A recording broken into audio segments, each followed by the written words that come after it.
नमस्कार जौहर साथियों, स्वागत है आपका हमारे YouTube चैनल में। आप झारखंड के किस जगह से समाचार सुन रहे हैं, कृपया कमेंट बॉक्स में लिखकर हमें जरूर बताएं। तो आइए जानते हैं झारखंड से जुड़ी तमाम प्रमुख खबरों को।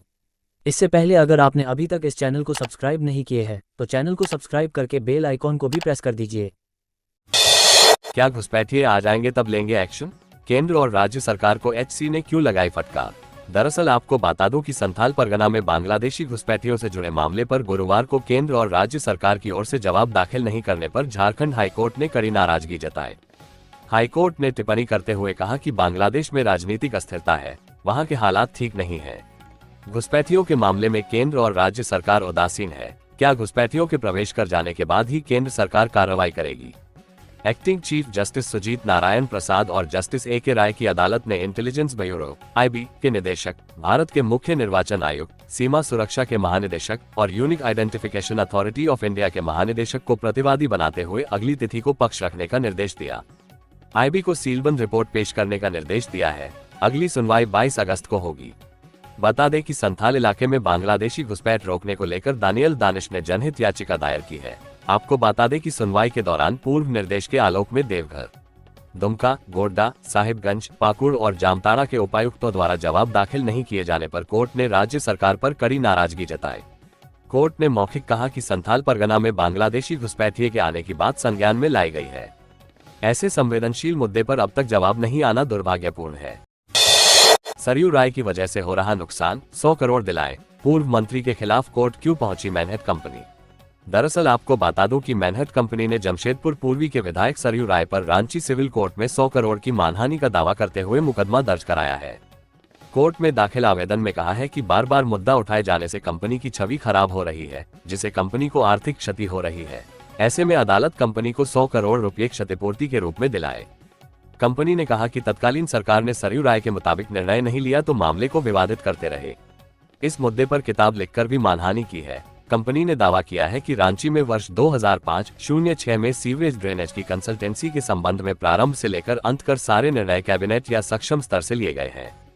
शुरू में ये कार्य ओआरजी कंपनी को दिया गया था, लेकिन उसका कार्य संतोषजनक नहीं होने पर उस कंपनी का कार्यादेश निरस्त कर दिया गया। आपको बता दें कि सरयू राय कंपनी पर शुरू से ही अनेकों बार अलग अलग आरोप लगाकर मुद्दा उठाते रहे हैं। इस मामले की विभाग और एक्सपर्ट कमेटी ने जांच की। 2 बार तत्कालीन महाधिवक्ता से मंतव्य लिया गया और सारे निर्णय कैबिनेट से लिए गए। इसको लेकर विधानसभा की इम्प्लीमेंटेशन कमेटी के चेयरमैन के तौर पर सरयू राय मामले में जांचकर्ता बने।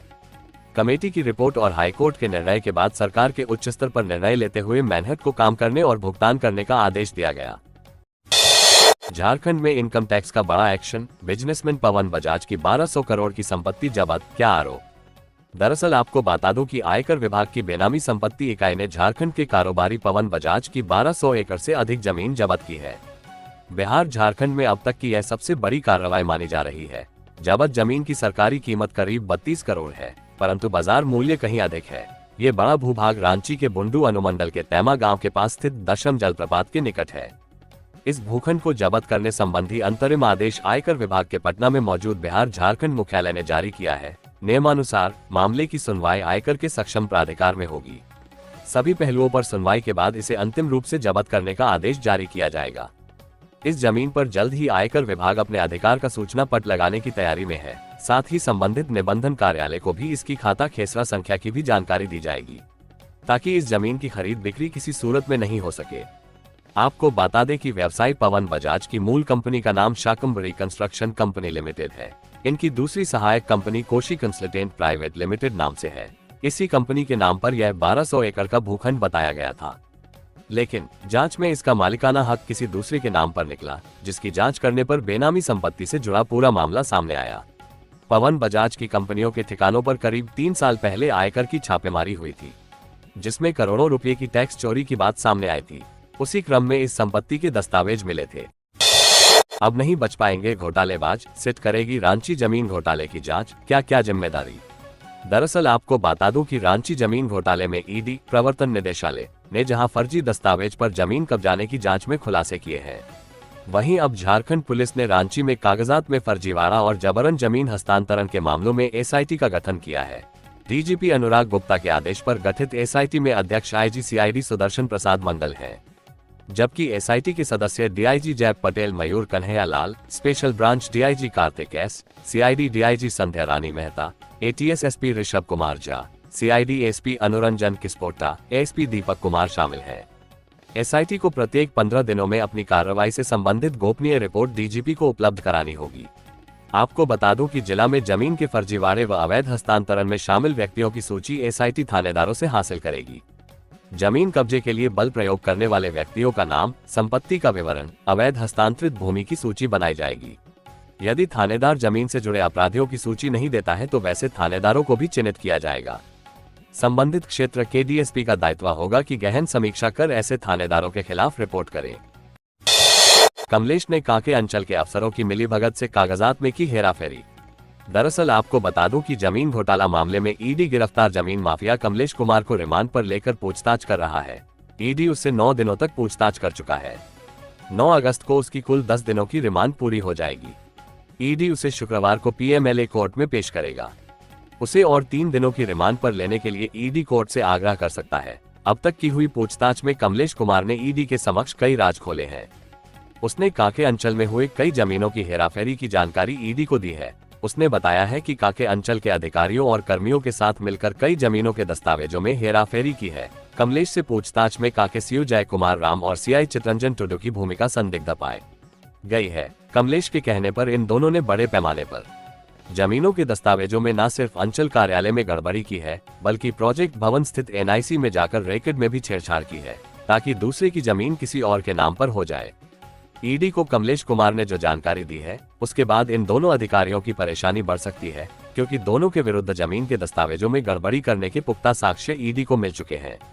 ईडी ने सीओ जय कुमार राम और सीआई चितरंजन टुडू से भी पूछताछ की है। ईडी ने जब इन दोनों को जमीन के दस्तावेजों में इनके द्वारा की गई छेड़छाड़ के कागजात दिखाए तो दोनों कोई स्पष्ट जवाब नहीं दे पाए। इसलिए ईडी जल्द ही राज्य सरकार को इनके विरुद्ध कार्रवाई करने की अनुशंसा कर सकता है। फिर हमारी सरकार बनी तो झारखंड में हर घर को देंगे 1 लाख रुपए, हेमंत। दरअसल आपको बता दूं कि लोकसभा चुनाव से पहले राहुल गांधी ने लोगों को खटाखट 1 लाख रुपए सालाना देने की घोषणा की थी। अब झारखंड में विधानसभा चुनाव से पहले सीएम हेमंत सोरेन ने ऐसी ही घोषणा की है। गुरुवार को झामुमो नेता निर्मल महतो की शहादत दिवस पर कदमा उलियान स्थित समाधि स्थल पर हेमंत सोरेन ने कहा, विधानसभा चुनाव के बाद दोबारा उनकी सरकार बनी तो हर घर को 1 लाख रुपए देंगे। इसके लिए फॉर्मूले बनाने पर काम चल रहा है। उन्होंने कहा, जब राज्य का आदिवासी और मूलवासी आर्थिक तौर पर मजबूत होगा तभी झारखंड विकसित होगा। इसके लिए ही झारखंड मुख्यमंत्री मैया सम्मान योजना लागू की गई है। राज्य की महिलाओं को 1 साल में 12,000 रुपए मिलेंगे। झारखंड में बच्ची के पैदा होने से लेकर अंत तक सरकार उसे पैसा दे रही है। आपको बता दें कि विद्यार्थियों के लिए गुरुजी स्टूडेंट क्रेडिट कार्ड योजना लागू की गई है। उच्च शिक्षा प्राप्त करने वाले स्टूडेंट्स को 15 लाख तक का लोन कम ब्याज दर पर मिलेगा। अबुआ योजना, सर्वजन पेंशन जैसी कई योजनाएं उनकी सरकार ने लागू की, जिसे गिनाने में समय बीत जाएगा। समारोह को पूर्व मुख्यमंत्री चंपाई सोरेन, स्वास्थ्य मंत्री बन्ना गुप्ता, विधायक रामदास सोरेन, मंगल कालिंदी, सविता महतो व संजीव सरदार ने भी संबोधित किया। भड़काने नहीं, आपका डर खत्म करने आए हैं जयराम। दरअसल आपको बता दूं कि गम्हरिया झारखंड के पूर्व मुख्यमंत्री चंपई सोरेन के विधानसभा क्षेत्र सरायकेला में सड़कों की स्थिति बद से बदतर है। करोड़ों रुपए का राजस्व देने वाले आदित्यपुर गम्हरिया इलाके की सड़कों पर वाहन चलना खतरे से खाली नहीं रहता। अब गम्हरिया थाना से दक्षिण की ओर ऊपर बेड़ा होते हुए जगन्नाथपुर पंचायत की ओर जाने वाली सड़क में हर जगह गड्ढों की भरमार है। यदि जमकर बारिश हुई तो सड़कों पर धनरोपनी की जा सकती है। ये सड़क लाज सेक्टर फेज 2 में गम्हरिया थाना मोड़ से ऊपर बेड़ा होते हुए इंडस्ट्रियल एरिया में गई है। भाजपा से मरांडी धनवार, लुइस दुमका, प्रतुल रांची व नीलकंठ खूंटी से टिकट के दावेदार। दरअसल आपको बता दूं कि प्रदेश भाजपा अध्यक्ष बाबूलाल मरांडी समेत पार्टी के कई नेता विधानसभा चुनाव में टिकट के दावेदार हैं। मरांडी धनवार विधानसभा सीट से चुनाव लड़ना चाहते हैं। भानु प्रताप शाही भवनाथपुर, लुइस मरांडी दुमका, प्रतुल शाहदेव रांची और नीलकंठ सिंह मुंडा खूंटी से दावेदार हैं। इनके अलावा बाबूलाल मरांडी टीम के उपाध्यक्ष, महामंत्री, मंत्री, कार्यालय मंत्री, प्रदेश मीडिया प्रभारी, सह प्रभारी, प्रवक्ता, जिला प्रभारी, प्रदेश कार्य समिति सदस्य, जिला अध्यक्ष समेत प्रदेश के पूर्व अध्यक्षों ने भी विधानसभा चुनाव लड़ने की इच्छा जताई है। कई नेताओं ने प्रदेश संगठन महामंत्री कर्मवीर सिंह को अपना बायोडेटा सौंपा है। इनमें सीटिंग विधायक भी हैं। खास बात यह है कि अल्पसंख्यक मोर्चा के प्रदेश अध्यक्ष को छोड़कर युवा, महिला, किसान, ओबीसी, अनुसूचित जनजाति और अनुसूचित मोर्चा के प्रदेश अध्यक्षों भी इस बार चुनाव लड़ना चाहते हम। आपको बता दें कि भाजपा का केंद्रीय नेतृत्व इस महीने करीब 30 सीटों के लिए उम्मीदवारों के नाम की घोषणा करेगी। इसमें अनुसूचित जनजाति के लिए सुरक्षित करीब 20 सीटों के अलावा 8 सामान्य और 2 एससी सीटों पर नाम की छंटनी जारी है। रांची शहर के लिए ट्रैफिक कमिश्नर नियुक्त करें, मालवाहक वाहनों की नो एंट्री का समय भी बदले। दरअसल आपको बता दूं कि राजधानी की ट्रैफिक व्यवस्था में सुधार लाने के लिए फेडरेशन ऑफ ऑल व्यापार संगठन के प्रतिनिधिमंडल ने राज्य के डीजीपी से मुलाकात की। फेडरेशन के अध्यक्ष दीपेश कुमार निराला के नेतृत्व में 5 सदस्यीय प्रतिनिधिमंडल ने डीजीपी अनुराग गुप्ता को ट्रैफिक व्यवस्था में सुधार लाने के लिए 16 सुझाव दिए। इससे संबंधित मांग पत्र सौंपते हुए उस पर अमल करने की भी मांग की। प्रतिनिधिमंडल ने कहा कि ट्रैफिक में सुधार के लिए सबसे पहले एक बड़े अधिकारी की नियुक्ति करने की जरूरत है। आपको बता दें कि रांची में ट्रैफिक कमिश्नर को नियुक्त करें ताकि इससे संबंधित सभी मामलों का निपटारा हो सके। इसके अलावा मालवाहक वाहनों के नो एंट्री के समय को बदला जाए। वर्तमान में दोपहर 12 से शाम 5 बजे तक ही मालवाहक वाहनों को विभिन्न मार्गों में चलने की अनुमति दी गई है। नगर निगम के इस फैसले से व्यापारियों की समस्या बढ़ गई है। वहीं ट्रैफिक में भी कोई सुधार नहीं दिख रहा है, इसलिए इसमें बदलाव किया जाए। प्रतिनिधिमंडल ने ट्रैफिक एसपी, नगर निगम, परिवहन विभाग, जिला प्रशासन, पथ निर्माण विभाग, पेयजल व स्वच्छता विभाग, ऊर्जा विभाग और जुडको के पदाधिकारियों को समन्वय बनाकर ट्रैफिक सुधार के लिए ठोस रणनीति बनाकर काम करने का सुझाव दिया। डीजीपी ने उनकी बातों पर जल्द ही विमर्श करने का आश्वासन दिया। सांसद थुलू महतो के भाई भी चुनावी मैदान में उतरेंगे, वाघमारा सीट से लड़ेंगे विस चुनाव। दरअसल आपको बता दूं कि बाघमारा विधानसभा से लगातार 3 बार विधायक रहे धनबाद सांसद थुलू महतो की सीट से उनके बड़े भाई शत्रुघ्न महतो चुनाव लड़ेंगे। इसके लिए सांसद थुलू व उनके पारिवारिक सदस्यों के साथ समर्थकों के बीच आपसी सहमति के बाद उनके नाम पर मुहर लगा दी गई है। सांसद की पत्नी सावित्री देवी विधानसभा चुनाव में नहीं खड़ी होंगी। पारिवारिक तौर पर सहमति बनने के बाद वे कार्यकर्ताओं के साथ बैठक कर रहे हैं। अभी वे बाघमारा विधानसभा के सभी मंडल समितियों के साथ बैठक कर आगे की रणनीति बनाने में जुट गए हैं। पिछले दिन उन्होंने बाघमारा भाजपा कार्यालय में मंडल कमेटी के साथ बैठक की। आपको बता दें कि इसमें मंडल अध्यक्ष बच्चू राय ने उनके चुनाव लड़ने की बात कही। उन्होंने कहा कि विधानसभा चुनाव के लिए कार्यकर्ता तैयार रहें, हम लोगों को शत्रुघ्न के नेतृत्व में चुनाव लड़ना है। उनकी उम्मीदवारी पर मोहर लगने के बाद भाजपा कार्यकर्ताओं में खासा उत्साह है। वहीं बाघमारा के भाजपा मंडल अध्यक्ष बच्चू राय ने कहा कि बाघमारा विधानसभा क्षेत्र से चुनाव लड़ने के लिए सांसद के बड़े भाई शत्रुघ्न महतो के नाम पर सहमति बनी है। इससे कार्यकर्ताओं में काफी उत्साह है। पूरे झारखंड में बारिश के आसार, 6 जिलों में अलर्ट। 11 अगस्त तक कई हिस्सों में हैवी रेन की संभावना, अब तक सामान्य से 14% कम बारिश। दरअसल आपको बता दूं कि आज पूरे झारखंड में बारिश के आसार हैं। इसे लेकर मौसम विभाग ने येलो अलर्ट जारी किया है। 6 जिलों में भारी बारिश की संभावना जताई गई है। राज्य के पश्चिमी हिस्से में अधिक बारिश हो सकती है क्योंकि इन इलाकों में साइक्लोनिक सर्कुलेशन का क्षेत्र बन रहा है। रांची से मानसून ट्रफ गुजर रहा है, जिसका असर राजधानी में भी देखने को मिल सकता है। राज्य के कई हिस्सों में बारिश के साथ गरज की संभावना है। राज्य में कई जगहों पर वज्रपात की भी संभावना है। झारखंड के जिन जिलों में भारी बारिश की संभावना है उनमें गढ़वा, पलामू, लातेहार, लोहरदगा, गुमला और सिमडेगा शामिल है। हालांकि मौसम विभाग ने राज्य के सभी जिलों में हल्के से मध्यम दर्जे की बारिश की संभावना जाहिर की है। आपको बता दें कि राज्य के कई हिस्सों में वज्रपात को लेकर भी अलर्ट जारी किया गया है। मौसम विभाग ने लोगों से सतर्क रहने की अपील की है। विभाग के अनुसार राज्य में 11 अगस्त तक अच्छी बारिश के आसार है। राज्य में कई जगहों पर भारी बारिश हो सकती है।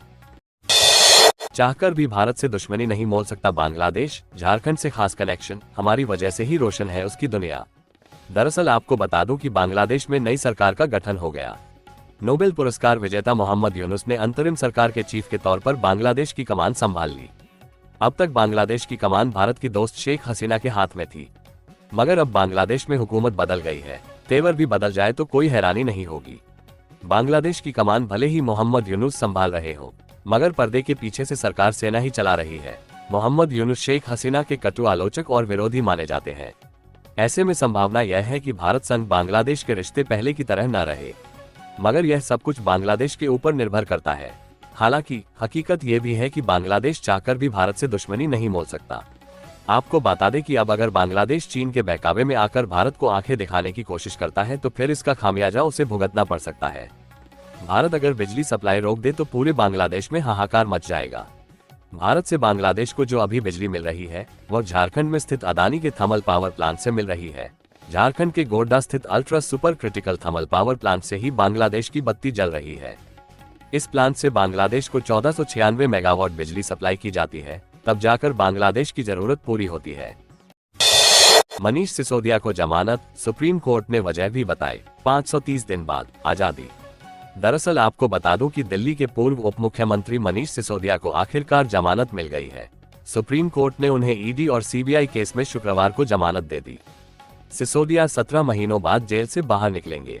सुप्रीम कोर्ट ने ट्रायल में देरी की वजह से उन्हें राहत दी है। आम आदमी पार्टी के वरिष्ठ नेता को पिछले साल 26 फरवरी को गिरफ्तार किया गया था। वो तब से ही तिहाड़ जेल में बंद थे। जस्टिस BR गवई और जस्टिस KV विश्वनाथन की बेंच ने सिसोदिया को 10 लाख रुपए के निजी मुचलके पर जमानत दी है। बेंच ने कहा, अपील स्वीकार की जाती है। दिल्ली हाई कोर्ट के आदेश को रद्द किया जाता है। उन्हें ईडी और सीबीआई दोनों केसों में जमानत दी जाती है। बेंच ने कहा, सिसोदिया स्पीडी ट्रायल के अधिकार से वंचित है। हाल ही में जावेद गुलाम नबी शेख केस में हमने इस पक्ष पर विचार किया था और कहा था कि जब कोर्ट, राज्य या एजेंसियां स्पीडी ट्रायल के अधिकार की रक्षा नहीं कर सकती है तो जमानत का ये कहकर विरोध नहीं किया जा सकता है कि अपराध गंभीर है। अपराध की प्रकृति कैसी भी हो, आर्टिकल 21 लागू होती है। जेवलिन थ्रोअर नीरज ने पेरिस में सिल्वर जीता। 2 ओलंपिक में मेडल जीतने वाले तीसरे भारतीय 12 की उम्र में पकड़ा था भाला। दरअसल आपको बता दूं कि नीरज चोपड़ा ने पेरिस ओलंपिक के जेवलिन थ्रो इवेंट में भारत को सिल्वर मेडल दिलाया। 26 साल के नीरज ने 89.45 मीटर दूर भाला फेंका और दूसरा स्थान हासिल किया। इसी के साथ नीरज लगातार 2 ओलंपिक में मेडल जीतने वाले भारत के तीसरे ही प्लेयर बने। नीरज से पहले रेसलर सुशील कुमार और शटलर PV सिंधु ने लगातार 2 ओलंपिक में मेडल जीते थे। पाकिस्तान के अरशद नदीम ने जेवलिन थ्रो के नए ओलंपिक रिकॉर्ड के साथ गोल्ड मेडल जीता। उन्होंने 92.97 मीटर दूर भाला फेंका। अरशद के 2 थ्रो 90 मीटर से ज्यादा के रहे। ग्रेनेडा के एंडरसन पीटर्स ने 88.54 मीटर दूर भाला फेंककर ब्रॉन्ज मेडल जीता। नीरज की उपलब्धि पर PM नरेंद्र मोदी ने कहा, नीरज एक्सीलेंस के उदाहरण है। उन्होंने बार बार अपनी प्रतिभा दिखाई है। नीरज की मां बोली, हमारे लिए सिल्वर ही गोल्ड जैसा। जिसने गोल्ड जीता वह भी मेरा बेटा ही है। पिता बोले, इंजरी की वजह से परेशानी हुई। नीरज का मेडल विनेश के जज्बे को समर्पित। पानीपुरी के लिए लड़कियों के बीच मारपीट। वीडियो। गुमला में 5 लड़कियां भिड़ी। पहले बहस हुई, फिर हाथापाई होने लगी, लात भूसे भी चले। दरअसल आपको बता दूं कि पलामू के मेदिनीनगर के सुरेश सिंह चौक पर पानीपुरी के लिए लड़कियों का 2 ग्रुप आपस में भिड़ गया। लड़कियों के बीच जमकर मारपीट हुई। इसका वीडियो भी सामने आया है। 1 मिनट 13 सेकंड के वीडियो में सड़क किनारे पानीपुरी के ठेले पर लड़कियों को आपसे में लड़ते देखा जा सकता है।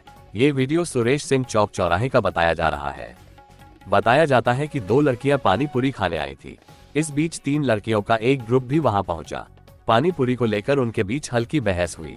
आपको बता दें कि इसके बाद मामला बढ़ा तो दोनों पक्षों के बीच हाथापाई होने लगी। लड़ाई देखकर सड़क पर लोग जुटने लगे। इसी बीच एक आदमी आया और लड़कियों की लड़ाई छुड़वाए। उसके बाद सभी लड़कियों वापस चली गई। खबरों से जुड़े रहने के लिए चैनल को सब्सक्राइब, वीडियो को लाइक एवं एक दूसरे से शेयर जरूर करें। धन्यवाद।